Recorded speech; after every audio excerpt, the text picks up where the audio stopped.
Hi, I'm Erin Frame. I'm a realtor here in the Catalina Foothills, Tucson, Arizona, with Long Realty. And I'm very excited today to be with Teresa Bruner. Her business is In-Home Pet Nanny, and it's a pet sitting business. How are you today? Thank you. I'm well. Thanks for having me.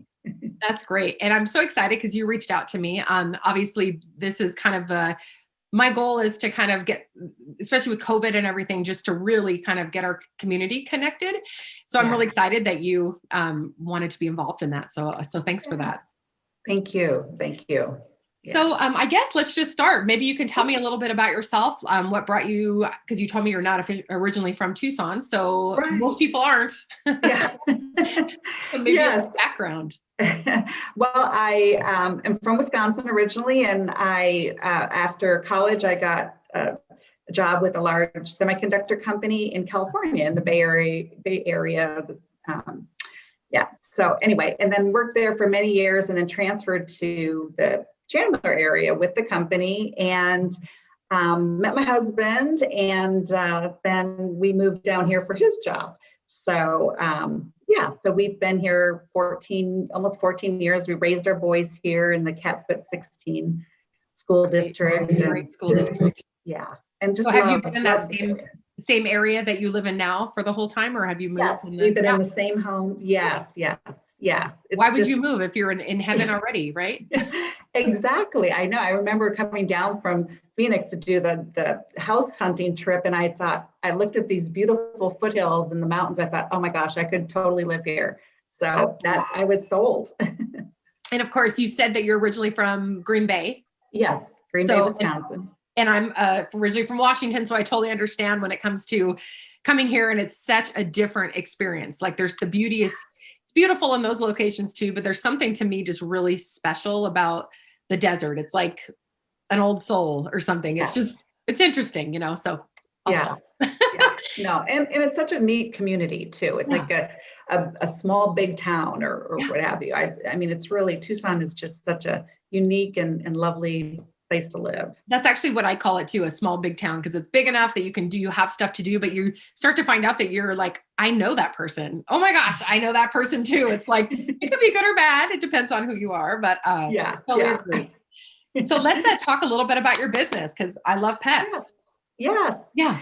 So I started, I had a small business about 10 years ago, and very small. And I had a woman approach me who was moving out of state and wanted to sell her business. So I purchased her business and expanded and doubled it and put processes in place and things. And then another woman who was retiring wanted me to see if I would take over her client list so that she'd be able to retire. And so that was great. So I've been able to grow it even more. And so we pretty much focus on the foothills, but we do service Midtown and the East Side and Tanque Verde area. Don't really go too far northwest at this time until we decide to hire more people. But and so I have a great team of people that work for me, and they've been with me for like almost the entire time, at least two of them. And so they're like family, and we offer pet sitting services to people who work long hours and might need to have someone come in and walk their dog or come in and play with their cat. I mean, cats need exercise just as much as, dogs do. I'm telling you, I'm psycho kitten right now. It's like, I have that little ball on the thing. It's like you're fishing for a cat. That is the only thing that keeps him sane. So I totally get it. Yeah.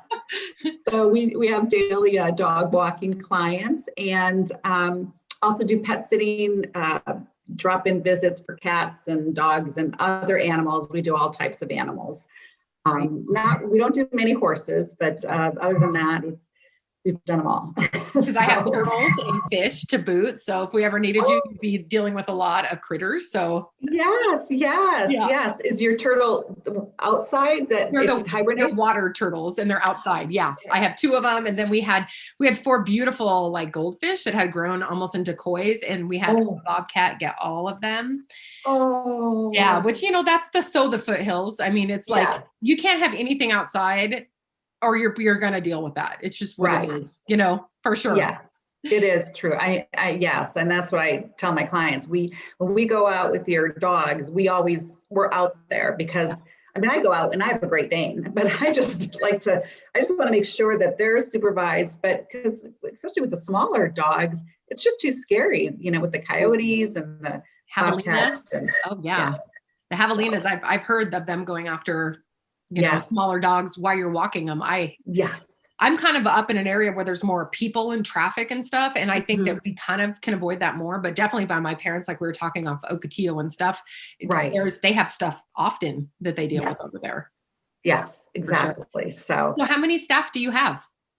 well, before COVID, I had about 8 Okay. folks, and now I have 3 in addition to myself. Okay. And when COVID hit, pretty much, people weren't traveling, and then people who we used to care for their animals are now working from home, and so they may not always need us. So some of my sitters decided to go off and do other things, or just decided not to pet sit during COVID if they had some high risk issues and were concerned. We never closed. We were always open. Mhm. But so I have 3, and 2 of the 3 have been with me for 8 years. Wow. That's great. Yeah. And then myself. And so, business is slowly picking up, which is good. So hopefully I'll be able to bring back the other employees when business really expands. So now do you do, so you were saying that you have all these, different things where you can dog walk and things. Do you do overnight stuff?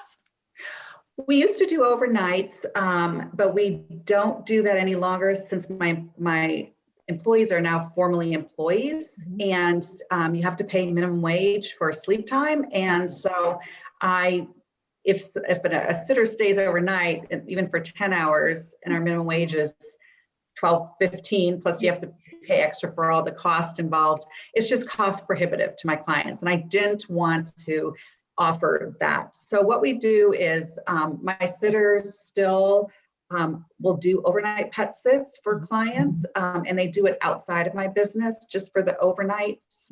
And then during the daytime, that if it's dogs, for instance, usually people want a midday break, that they'll walk the dogs midday, and that's under the Pet Nanny company name. Got it. So, Great. yeah. So now So would they there's contact you still for that? Like if Yes. somebody wanted to have an overnight, they'd still contact you and you'd set Yes. them up with that person. Right.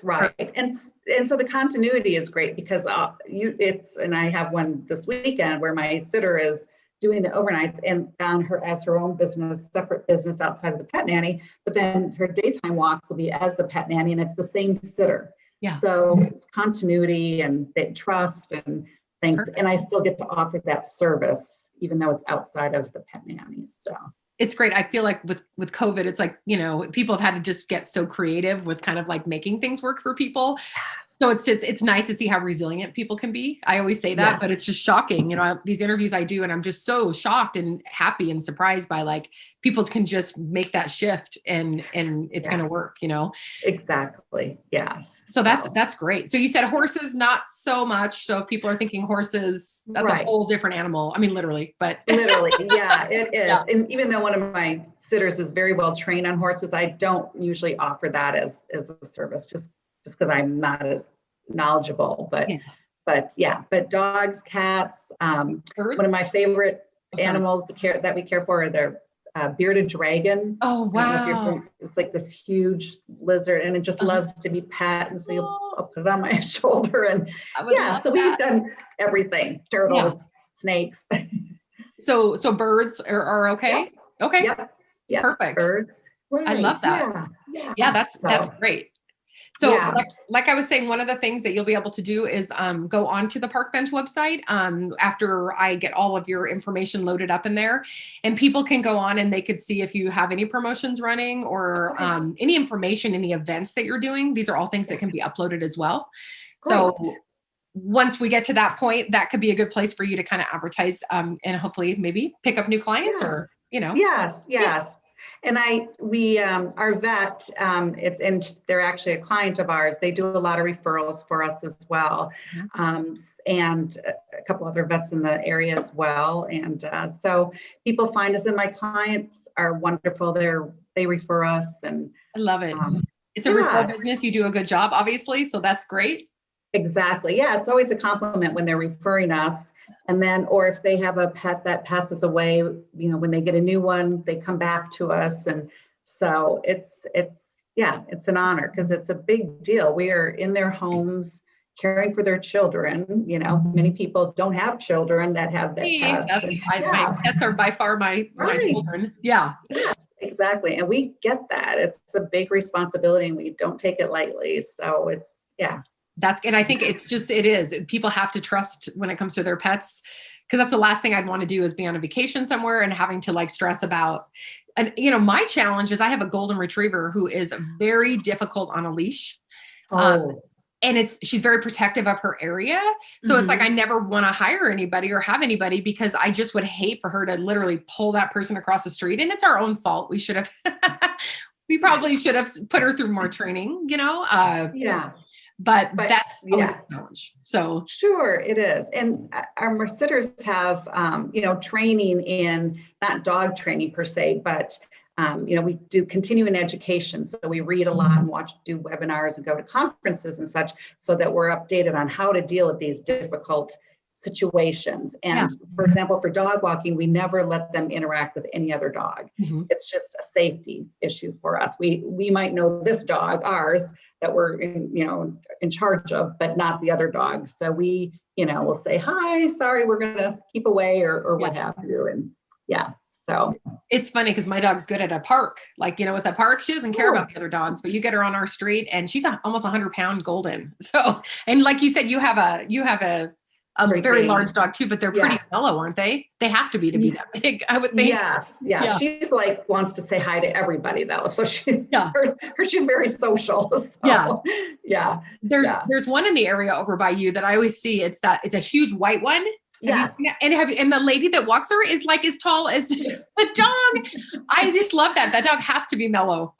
Yes, exactly. Well, my husband and I did fostering of Great Danes, and it was so rewarding to, and we had one that was the largest Great Dane I've ever seen in my life that we fostered. I mean, he was massive and, but very underweight because he wasn't well cared for. And we didn't know, we knew that they're very tall, but we hadn't had one that was as tall as he was for a while. So he literally puts his head in our sink and takes this roast that we were defrosting. Fortunately, we were able to catch it, but it's so crazy. That's a huge animal. Those huge dogs cannot have a bad temper. It might as well be Cujo or something, it's so rare. Yeah. And then I have a Chihuahua that's just will bite you. If he was a big dog, it would be dangerous. So it's always the little ones who think they're bigger than they are. Always. I guess they just kind of have to be like that, but it's so funny. Yeah. So now if somebody wanted to find you, and of course, at the end of this, once it's all edited, it's going to have your contact information, but let's say somebody's like, I need a pet sitter. What would they do? So they could go to our website, and we're also, our website is petnannyinhome.com. And we're also on, if they just put pet sitter near me, we usually pop up as one top of the Google listing, or pretty darn close, at least for the foothills for sure.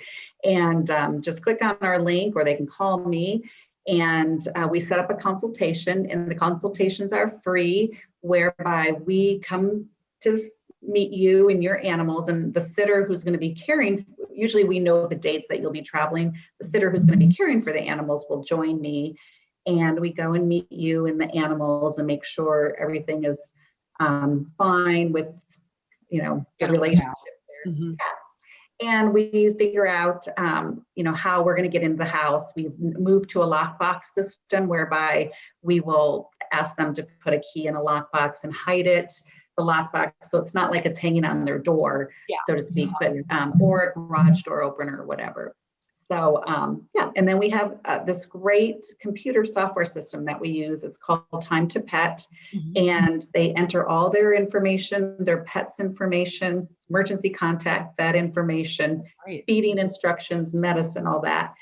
And that's what we use. And we have an app on our phones that so when the sitter goes to the pet sit, they can look and it'll bring up the client's name that's on their schedule, and they clock into the pet sit, and it's also GPS.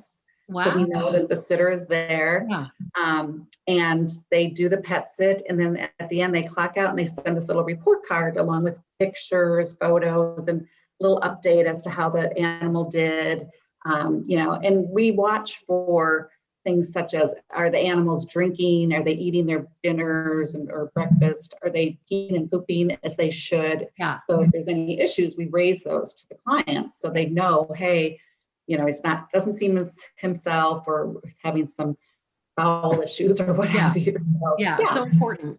Now, I assume you probably have like parents that want to see their animal. Do you have people that say, can you FaceTime me? I mean, just curiosity, because I know that some of these places, these boarding places, you can actually dial in and see your dog, which is just, some people really like that, Exactly. I have had a client who she called me, and so we put her on speaker so the dogs could hear her. But yes, we can absolutely do that. So I love the idea though of the owner putting their pet's information, because it's so different than, I know me in real estate, sometimes things can get confused from somebody saying something to me taking the information down. So I love that idea that it comes directly from the pet owner, and that it tracks these people as they come in, because people like to know that their pet's for sure being taken care of, and the accountability, I'm sure, is important. Right. Yeah. And it's a great checks and balance too, because if my sitter doesn't check in when she's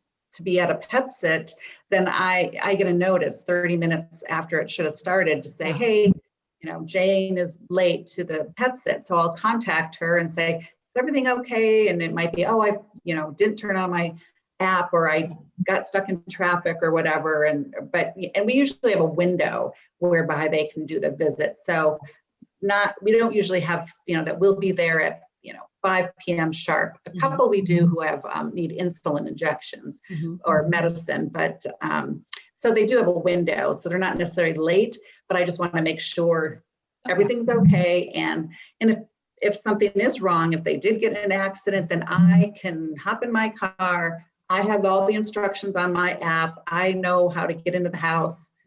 And so it's a great team approach. That's so great. People feel comfortable. There's that backup. Yeah. It's absolutely. And I love the idea of the tracking. Like I keep saying, as a realtor, of course, we have our lock boxes. So the owner can get an alert. There's all these things you can set up nowadays just to kind of know who's been in your house, and to confirm they've been there or whatnot. I just think it's really important. I always tell my sellers, for example, if somebody comes to the front door and they want to see the house, they still have to go through the lockbox. So even so at least we can track who's been in there. Sure. And with COVID, I think it's important, It is, yeah. And we have a rule that our sitters are not allowed to bring anyone in the home, and they, and they know that. We're professional, and what that means is we're bonded, we're insured. Right. We do background checks on their employees. We have workers' compensation. We do continuing education. So it's not like the neighbor next door's child or son or daughter helping out. And there's nothing wrong with that, but sometimes it's easier to pay for, you get what you pay for. Absolutely.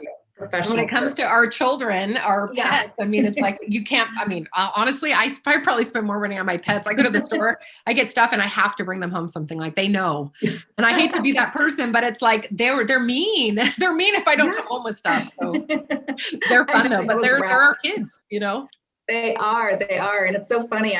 In the past, every year I do these individual Mother's Day cards for all my clients, female clients. And I'll put a cute little poem and then a picture of, Spot, let's say, and the Mother's Day card is from the dog or the cat or the bird or whatever.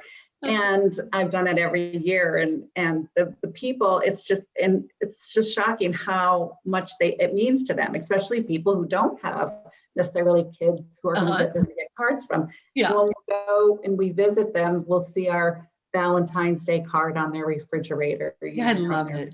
Yeah, that's great. That's great. And it's little touches like that really make, I think, you a special person and a special business. Cause like, if it's just, things are just so in need of that right now. So I just love the fact that you do that. That's great. Yeah, thanks. We have a great relationship with our clients and their pets. Sounds good. Is there anything else you want to cover? If people have questions, they can just contact me. And if it's something that we don't offer, we have a great network of other sitters, pet sitting companies that I know personally who we refer to each other as well. So, the most important thing is someone gets the right sitter for them. And if it's not us, that's fine. But I want to make sure they get somebody who meets their needs. So, well, that sounds great. Like once I can travel again, you might hear from me. That as would long be as you have a great. very strong walker that I can trust with my dog. I don't know. Yes, so. we do. Yeah. We have had some big, strong dogs, and so yeah. My poor mom, I told her once, do not walk Pearl. Don't walk her. And my mom is like tomboy, she's like, oh, I got this. So I talked to her later in the day. I was at work. My husband was out of town, and she's like, Pearl pulled me across the street and jumped on another dog. I'm like, she's not aggressive, but if it's on her street. Yeah. I was so mad at my mom. I mean, I was just like, Mom, what if something happened? I could be, I don't know. Oh my gosh. Yeah. So you definitely have to be little and not as strong. So, Right. Yeah. Yeah. And the fact that we're covered so that if something would happen, we're covered liability and also protection for our sitters through workers' comp. And thankfully we haven't had to use that, but we have it, which is important. So. Yeah. Which is great. Well, I just want to thank you. And like I said, I thank you so much for reaching out and wanting to be involved in this. So when I do post this to my social media and stuff, of course, I'll put on there if anybody else in the 1-8 or the 5-0 are looking to get more exposure for their business. I'd love to help. Great. And thank you. Support local. Yay, support local for sure. So I guess until next time, I will make sure your information's posted when all's said and done. Okay. Thank you, Erin. I really appreciate it. Of course. Okay. Have a great day. This was great. Thank you. You too. Bye. Okay. Bye.